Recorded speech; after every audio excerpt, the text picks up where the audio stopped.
자, 이번 시간에는 우리 상속공제 쪽을 볼 텐데요. 그중에 이제 인적공제와 물적공제로 둘로 구분되지 않습니까? 그중에 인적공제에 대한 내용을 먼저 볼 겁니다. 근데 인적공제가 나름대로는 그 안에 가장 좀 양이 되는 부분이 배우자 상속공제가 돼서 그거는 다음 샤시로 넘어가서 쪼개가지고 이제 보도록 할 거예요. 우리가 이제 인적공제 그러면 우리가 앞자, 우리 처음에 우리 앞자 얘기도 하고 했는데 기그일배.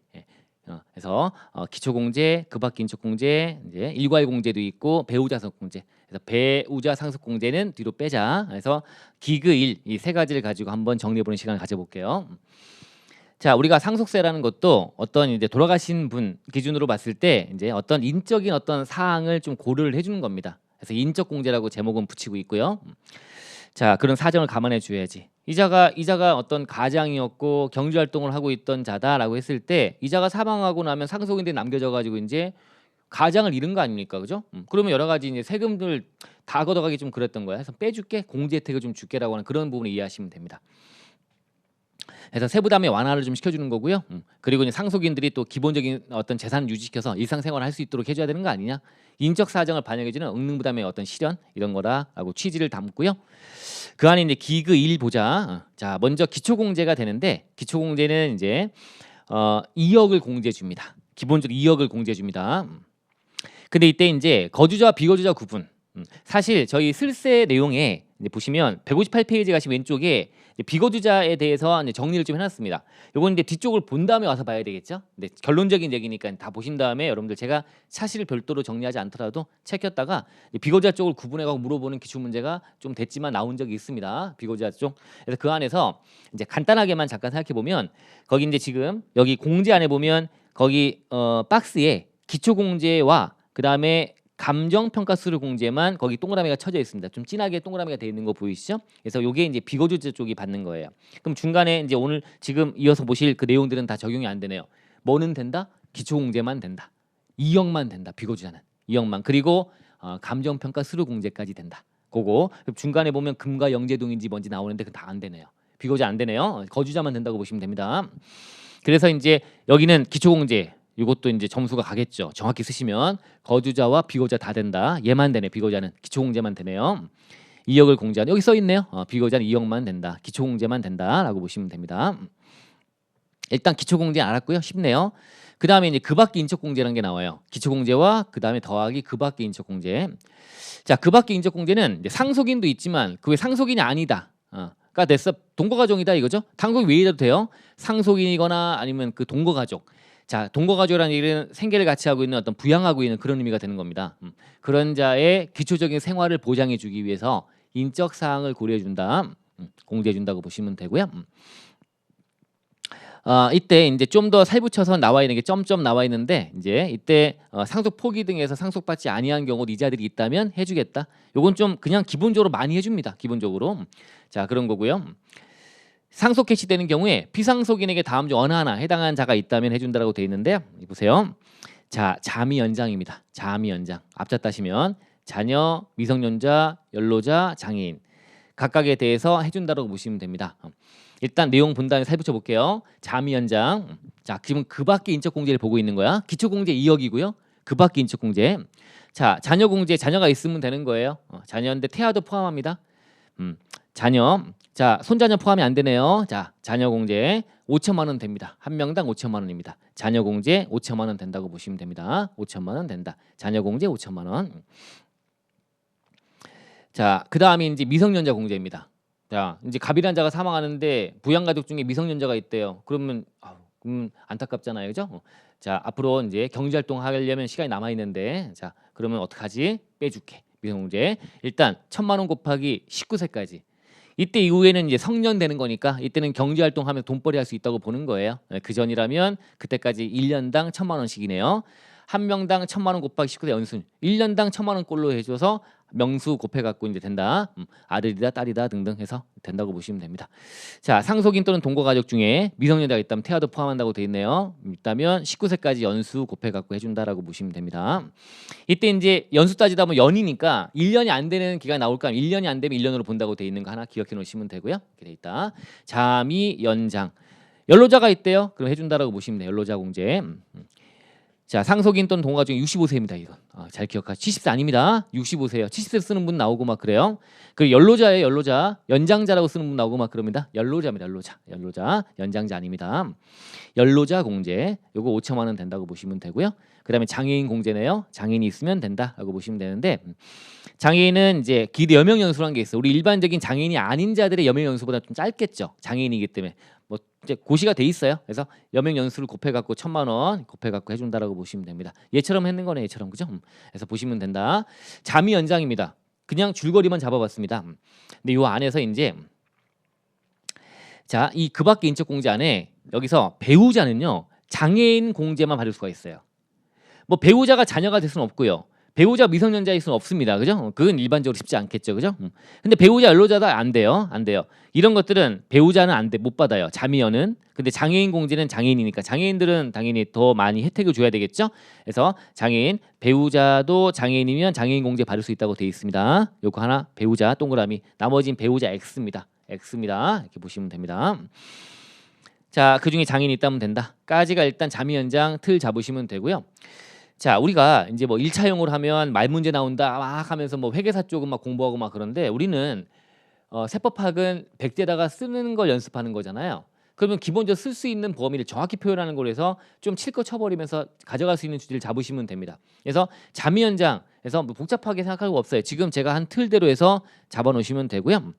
요때 좀 살을 붙여보면 동거가족이라고 할 때 동거가족은 상속계실 현재 피상속인이 사실상 부양하고 있는 그런 직계존비속이라든가 형제자매라든가 이런 자들 다 포함하는 거야. 쭉 해서 위아래 다 형제자매까지 다 포함하는데 즉 상속인이 아니어도 되는 겁니다. 상속인만 되는 게 아닙니다. 상속인 외의자도 된다. 자, 뭐 연로자 공제 받으려고 해요. 아버지 어머니 모시고 살아요. 근데 우리가 상속 순위를 따지면 1순위권자는 직계 비속이기 때문에 아들 딸이 먼저 1순위권자가 되고 배우자는 또 동순위권자가 돼서 그래서 상속인이 아버지 어머니는 될 수가 없네요. 그죠? 근데 아버지 어머니 모시고 있어요. 연로자 공제 받을 수 있다 없다? 있다는 거예요. 동거하고 있으면요. 동거가족이면요. 상속인에 국한하지 않는다는 걸 기억해 놓으시면 됩니다. 상속인 및 동거가족 중 이렇게 돼 있죠. 동거가족, 상속인 및 동거가족 이렇게 돼 있고요. 자, 그거 얘기고 아까 1년 미만 1년으로 본다는 얘기 들어가 있네요. 이렇게 해서 좀 더 살붙여 봤습니다. 자, 그다음에 뒤에 차시에 보실 배우자 상속공제가 나오는데 자, 배우자 상속공제가 어마어마하게 큽니다. 그래서 이제 그밖에 인적 공제랑 중복이 안 된다라고 하는 건데 장애인 공제는 이때 배우자도 장애인은 되지 않습니까? 그죠? 이건 제외한다라고 돼 있네요. 자녀 공제, 미성자 공제 이건 중복이 됩니다. 자, 위에 나와 있는 거는 일단 기본 틀은 이렇게 돼 있어요. 자미 연장은 중복이 안 된다는 게 기본 틀이야. 자미 연장은 중복이 될 수 없다라고 하는 게 기본적인 틀인데 자녀가 미성년자래요. 1번, 2번은 중복이 된다 그 얘기하는 겁니다. 1번, 2번은 중복이 된다고 보시면 됩니다. 이렇게 보시면 되고 자미는 중복이 된다. 가능하다. 장애인 공제는 모두 받을 수 있다. 모두 중복이 돼. 장애인은 셉니다. 장애인 공제는 다 중복이 가능하다라고 보시면 됩니다. 그밖에 인적 공제나 배우자 상속 공제 다 중복이 된다. 이렇게 보시면 됩니다. 자, 배우자 쪽을 좀 신경 써 놓으세요. 배우자는 기본적인 그밖에 인적 공제 같은 것 중에도 아까 장애인 공제밖에 안 된다는 겁니다. 배우자는 이렇게 기억해 놓으시면 되고요. 배우자 상속 공제는 뒤에 또 보시면 되고 그렇습니다. 이때 이제 그밖에 인적 공제 적용할 때 방법이라고 되어 있는데 자, 손자 손녀에 대해서는 약간 좀 너무 지엽적이야. 요건 이제 약간 안 봐도 될 것 같긴 해요. 일단 손자 손녀는 그 부모가 능력이 있다면 인적 공제 부양 능력이 있으니까요. 이 상태다. 지금 내가 눈을 감는데 손자 손녀도 있는 거야. 눈에 밟히는 거예요. 근데 내 아들 딸이 또 있고 손자 손녀 있어서 아들 딸이 돈 많이 벌고 능력이 돼요. 그럼 아들 딸이 부양하면 되는 거지 뭐. 그죠? 이런 느낌. 그런 게 좀 들어가 있다고 보시면 되는 거고요. 생계 유지 부양한다. 이렇게. 자, 손자 손녀는 이제 늘려면 피상속인의 재산으로 생계가 유지가 돼야 된다. 부모가 있어가지고 능력이 있다, 부양이 되는 능력이 있다면 그때는 공제하지 않는다 이렇게 돼 있고 대습상속이 일어났을 때 미성년자 공제는 적용이 됩니다. 대습상속 시에도 미성년자 공제는 적용이 되는데 자녀 공제는 적용이 안 된다라는 게 들어가 있네요. 이거 너무 지엽적이다. 이것도 지엽적이다라고 보시면 됩니다. 그래서 이제 약간 이제 살붙여 본 걸로 판례 내용 같은 것도 좀 가지고 좀 써놓은 거니까 보시면 되고요. 여기 흔들리면 안 됩니다. 우리는 아까 이것도 이제 준비하려면 시간이 걸리죠. 자미 연장. 자, 그럼 기초공제 다시 돌아가 볼게요. 기초공제 2억 되고요. 그다음에 그밖에 인적 공제가 자미 연장으로 된다라고 보시면 됩니다. 이 틀 잡으시면 되고요. 그런데 이 기초공제와 그밖에 인적 공제가 별로 없는 거야. 자녀도 없고 뭐 등등 연로자 어머니 아버님 모시고 사는 것도 아니었고 장애인도 없고 등하게 되면 공제받을 게 별로 없습니다. 그렇다면 너는 이거 받아라 이거죠. 밑으로 가볼게요. 여기 일괄공제입니다. 일괄공제. 기초공제와 그 밖의 인적공제와 이제 비교해 보는 거야. 일괄공제는 기초공제와 그 밖의 인적공제 받던 거 잠이 연장 요런 거랑 요거랑 이제 요거랑 그다음에 3번 1번 2번 더하기와 3번 일괄공제 중에 이제 큰 거 받아라 이거죠. 그럼 그 밖의 인적공제가 여기에 별로 안 된다는 거지. 그러면 일괄공제가 좋으면 이거 받으라는 얘기입니다. 최하 5억은 해주겠다는 의미로 이해하시면 됩니다. 최하 5억이 되네. 맥스니까요. 얘가 더 크면 얘가 엄청 커가지고 이게 한 6억 7억 된다면 합쳐가지고 7억 8억 되면 그거 받으면 되는 거지. 자 어쨌든 이렇게 되는 게 출발이야. 선택. 그런데 이제 강제가 있고 배제가 있네요. 2번 3번 잘 보셔야죠.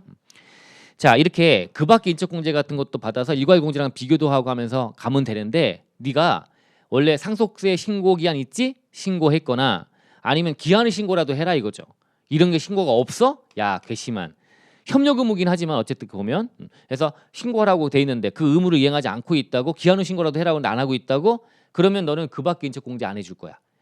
아무리 커도 일괄공제만 적용할 거야. 강제입니다. 일괄공제만. 그 다음에 이제 배제는 뭐냐면 배우자가 단독 상속이래요.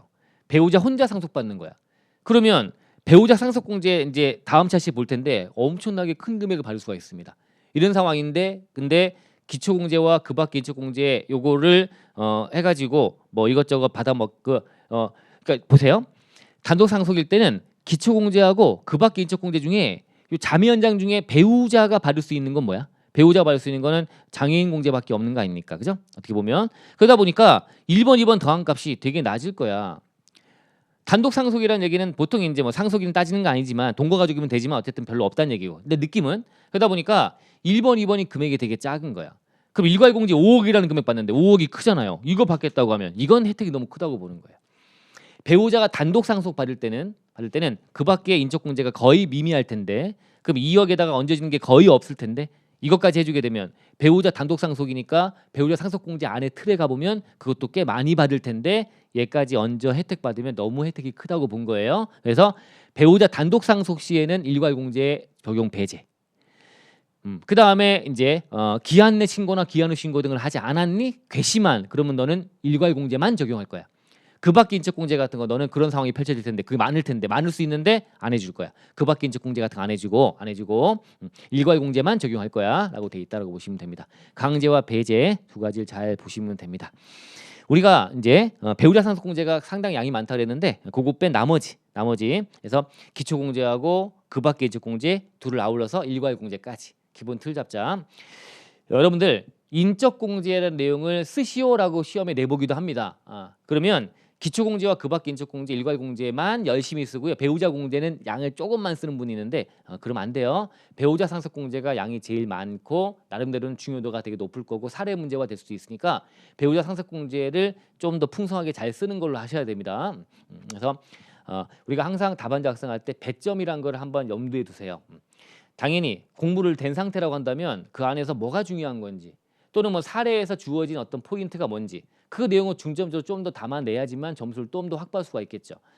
쪼개갖고 뭐 몇 점이다라고 구체적으로 교수님이 주면 그러면 좋은데 그게 아니고 뭉뚱그려서 뭐 전체적으로 써봐라라고 했을 때 그 안에서 중요한 거는 좀 더 양을 많이 써가지고 점수를 더 확보하는 걸로 가는 게 여러분 좋을 거예요.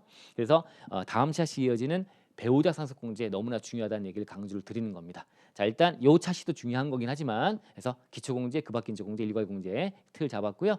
자 우리 다음 차시에서 배우자 상속공제를 정리하도록 하겠습니다. 요번 차시는 이렇게 마치겠습니다.